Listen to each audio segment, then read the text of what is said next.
Hello पिला तुम मान समस्त को आज विज्ञान शिक्षण कार्यक्रम को पुणी थे स्वागत। ओडिशार समस्त दशम श्रेणी छात्र छात्री जो मैंने ओडिया माध्यम विद्यालय पढ़ुंट से आमर यूट्यूब चैनल तरफ स्वागत। आम भौतिक विज्ञान पुस्तकर केते गुड़ी अध्याय विषय आलोचना कर सारी। आज आस से क्रम षष्ठ अध्याय जहाँकि अच्छे आलोक प्रतिफलन और प्रतिसरण यही अध्याय विषय आलोचना करवा। अति वस्तुनिष्ठ प्रश्न उत्तर आलोचना करवा। हाँ, जो मैंने नुआ कर चैनल को आसछन आज से सब्सक्राइब कर नियंतु अधिक अधिक वीडियो क्लास पाइबा। हाँ, आम से अध्याय भल भाव पढ़ी सारी। निश्चित भाव में स्कूल ट्यूशन में सब पढ़ी सारी। तबे आस आज आम निज निजे परीक्षा करने टाइमर माध्यम जे केते भल भाव आम से अध्याय को पढ़ी सारी। ताले आस आम मोबाइल पर्दा पर तार प्रश्न उत्तर आलोचना करवा। प्रश्न 1 आलोक रश्मि तिर्यक भाव गोटे मध्यम अन्य एक मध्यम को गति कला बेले यार संचारण दिग परिवर्तन को कौन कह जाए? प्रतिफलन, प्रतिसरण, विकिरणन, प्रकीर्णन।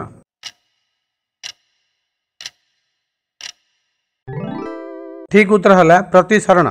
2 प्रतिसरण आपतित रश्मि, प्रतिशुद्ध रश्मि और आपतन बिंदु ठारे दुई स्वच्छ माध्यम व्यवधान पृष्ठ प्रति अभिलंब किपरि रहंती? एक बिंदु भिन्न समतल एक समतल भिन्न भिन्न बिंदु।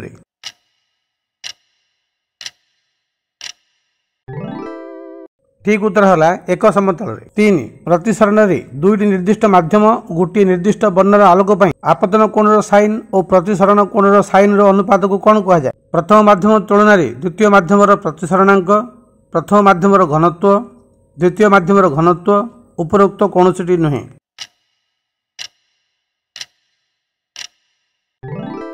ठीक उत्तर है प्रथम माध्यम तुलन द्वितीय माध्यम प्रतिसरणांक। 4 प्रतिसरण द्वितीय नियम केउं वैज्ञानिक नाम अनुसार नामित? Michael Faraday, sir Isaac Newton, Galileo, Snell.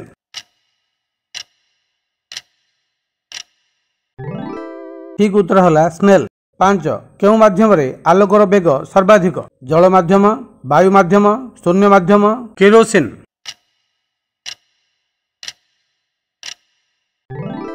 ठीक उत्तर है शून्य माध्यम। 6 शून्य माध्यम आलोकर वेग केते?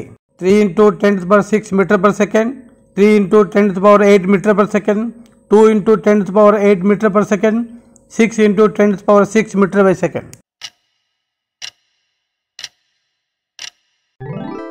ठीक उत्तर है 3 × 10⁸ मीटर पर सेकेंड। 7 शून्य माध्यम तुलन अन्य एक माध्यम प्रतिसरणांक को कौन कह जाए? शून्य प्रतिसरणांक, माध्य प्रतिसरणांक, परम प्रतिसरणांक, प्रतिफलन ध्रुवांक।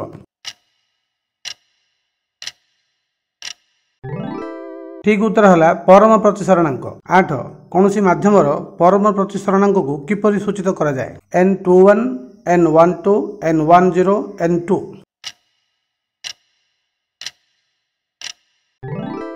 ठीक उत्तर है N2। 9 जदि आलोकर वेग शून्य माध्यम सी एवं अन्य एक माध्यम v हुए तेबे सेही माध्यम प्रतिसरणांक को किपरि सूचित करा जाए? c by v, c into v, v by c, c1 by v1।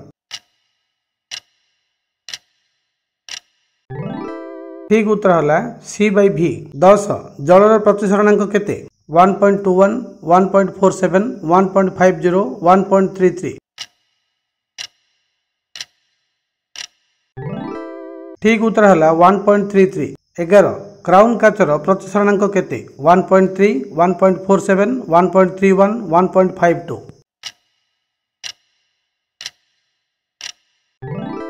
ठीक उत्तर है 1.52। 12 लेंस केउ अंश दे जाउथुवा आलोक रश्मिर कौनसी विपथन हुए नहीं? वक्रता केंद्र, प्रमुख फोकस, द्वारक, आलोक केंद्र।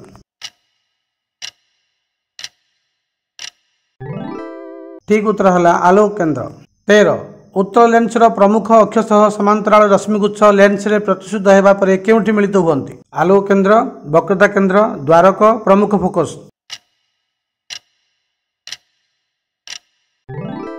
सठिक उत्तर है प्रमुख फोकस। 14 उत्तर लेंस ठारू वस्तु अनंत दूरता थिले ताहार प्रतिबिंब केउठी सृष्टि हुए? आलोक केंद्र ठारे, वक्रता केंद्र ठारे, F2 ठारे, F1 ठारे। ठीक उत्तर F2 ठारे। 15 उत्तर लेंस ठारू वस्तुटी अनंत दूरता रहिले एहार प्रतिबिंब आकार किपरि होइथाय? वस्तु ठारू बड़, अत्यंत क्षुद्र बिंदु सम वस्तुठारु सामान्य छोट अति बड़। ठीक उत्तर है अत्यंत क्षुद्र बिंदु सम। 16 उत्तल लेंस ठारू अनंत दूरतार वस्तु थिले प्रतिबिंबर प्रकृति किपरि होइथाय? वास्तव ओ ओल्टा, वास्तव ओ सड़क, आभासी ओ ओल्टा, आभासी ओ सड़क।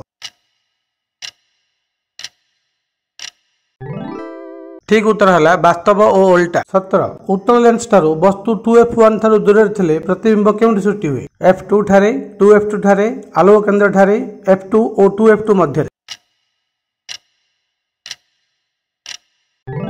ठीक उत्तर है f2 और 2f2 मध्य। 18 उत्तल लेंस ठारू वस्तु 2f1 ठारू दूर थिले प्रतिबिंबर आकार किपरि हुए? क्षुद्र, वस्तु ठारू बड़, अति बड़, उपरोक्त कौनसी नुहे। ठीक उत्तर है क्षुद्र।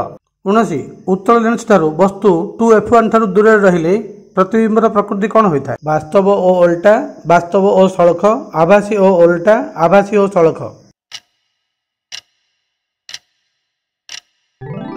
ठीक उत्तर है वास्तव ओ ओल्टा। 20 उत्तल लेंस ठारू वस्तुर अवस्थान 2f1 ठारे हेले प्रतिबिंब केउठी सृष्टि हुए? आलोक केंद्र ठारे, f1 ठारे, 2f1 ठारे, 2f2 ठारे। सठिक उत्तर है 2f2 ठारे। 21 उत्तल लेंस ठारू वस्तुर अवस्थान 2f1 ठारे हेले प्रतिबिंबर प्रकृति किपरि होइथाय? आभासी ओ सड़क, आभासी ओ ओल्टा, वास्तव ओ ओल्टा, वास्तव ओ सड़क।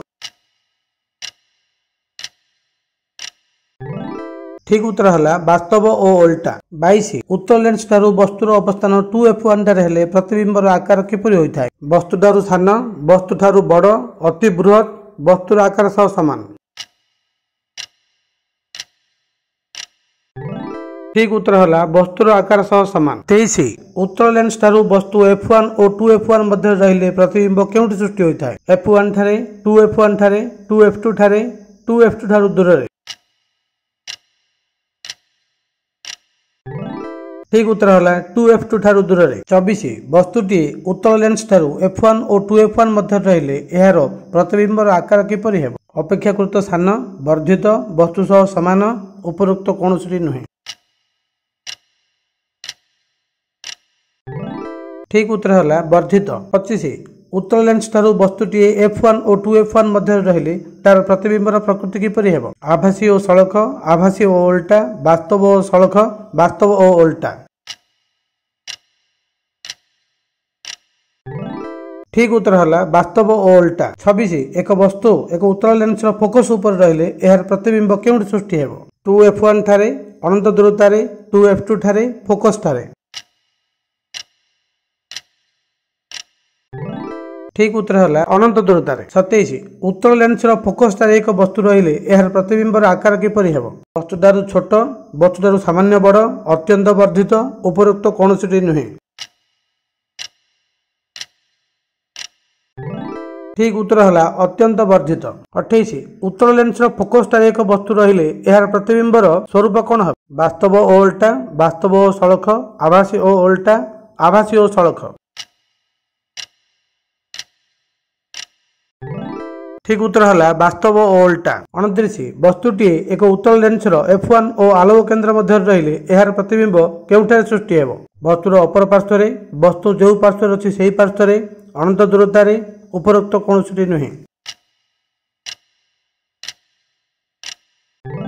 ठीक उत्तर है वस्तु जो पार्श्व अच्छी से ही पार्श्व। 30 एक वस्तु एक उत्तल लेंस f1 और आलोक केंद्र मध्य रहिले प्रतिबिंबर आकार किपरि हेबो? वस्तु ठारू सान, वस्तु सह समान, वस्तु ठारू वर्धित, अति क्षुद्र। ठीक उत्तर है वस्तु ठारू वर्धित। 31 एक वस्तु एक उत्तल लेंस f1 और आलोक केंद्र मध्य रहिले प्रतिबिंबर प्रकृति कौन हेबो? वास्तव ओ ओल्टा, वास्तव ओ सड़क, आभासी ओ ओल्टा, आभासी ओ सड़क। ठीक उत्तर है आभासी ओ सड़क। 32 अवतल लेंस ठारू एक वस्तु अनंत दूरतारे रहिले एहार प्रतिबिंब केउठी सृष्टि हेबो? f1 ठारे, f2 ठारे, आलोक केंद्र ठारे, f2 परे। ठीक उत्तर है f1 ठारे। 33 अवतल लेंस ठारू एक वस्तु अनंत दूरतारे रहिले प्रतिबिंबर आकार किपरि हेबो वस्तु ठारू बड़ अत्यंत क्षुद्र बिंदु सम वस्तु ठारू सामान्य छोट वस्तु सह प्राय समान ठीक उत्तर है अत्यंत क्षुद्र बिंदु सम 34 एक वस्तु एक अवतल लेंस ठारू अनंत दूरतारे रहिले एहार प्रतिबिंबर स्वभाव कोन हेबो वास्तव ओ उल्टा वास्तव ओ सळख आभासी ओ उल्टा आभासी ओ सळख ठीक उत्तर है आभासी और सड़क 35 अवतल लेंस ठारू अनंत दूरता और आलोक केन्द्र मध्य वस्तुटी रहिले यार प्रतिबिंब केउठी सृष्टि हेबो F2 ओ आलोक केन्द्र मध्य F1 ओ आलोक केन्द्र मध्य F1 ठारे F2 ठारे ठीक उत्तर है F1 ओ आलोक केन्द्र मध्य 36 एक वस्तु अवतल लेंस ठारू अनंत दूरता और आलोक केन्द्र मध्य रहिले तार प्रतिबिंबर आकार किपरि हेबो बृहत अति बृहत क्षुद्रायित वस्तु सम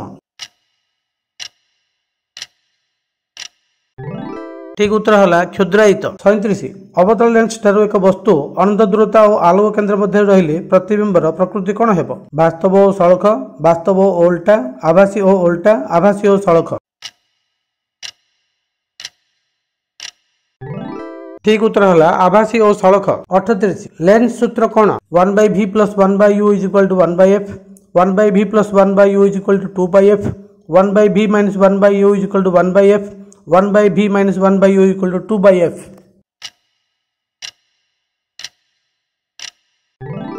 ठीक उत्तर है 1/v - 1/u = 1/f 39 lens परिवर्धन वस्तुर उच्चता h और प्रतिबिंबर उच्चता h डैश मध्य कौन संपर्क रखे m = h/h dash m = h dash by h m = 1/h dash m = 1/h ठीक उत्तर है m = h dash by h 40 lens आलोक रश्मि गुड़ी को अपसारण व अभिसारण करने क्षमता कहा उपर निर्भर करे फोकस दूरता आलोक केन्द्र वस्तुर अवस्थिति प्रतिबिंबर अवस्थिति ठीक उत्तर है फोकस दूरता 41 लेंस द्वारा होउथबा अभिसारण व अपसारण मात्रा को लेंस रो कोन कहि परिबा सांद्रता पावर वक्रता अभिसारिता ठीक उत्तर है पावर लेंस फोकस दूरता f एवं पावर p हेले पावर और फोकस दूरता मध्य कौन संपर्क रहिबो p = 2/f f = 2/p p * f = 1 p * f = 2 ठीक उत्तर है p * f = 1 43 आंतर्जातिक एकक पद्धति लेंस पावर को क्यों एकक प्रकाश करा जाए डायामीटर मिलीमीटर डायप्टर माइक्रोमीटर ठीक उत्तर है डायप्टर 44 एक लेंस फोकस दूरता 1 मीटर हेले तार पावर केते डायप्टर हेबो 0.5 डायप्टर 0.25 डायप्टर 1 डायप्टर 2 डायप्टर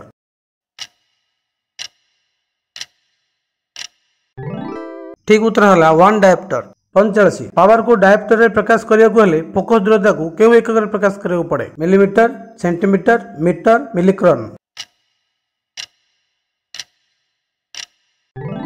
ठीक उत्तर है मीटर तेरे पिला माने हमें एते बेले जाए मोबाइल पर्दा उपरे षष्ठ अध्याय वस्तुनिष्ठ प्रश्न उत्तर आलोचना करथिले लेखुथिले मन रखुथिले निज निजे परीक्षा कर नथिले ताले आज कार्यक्रम को रखिबा बाय बाय।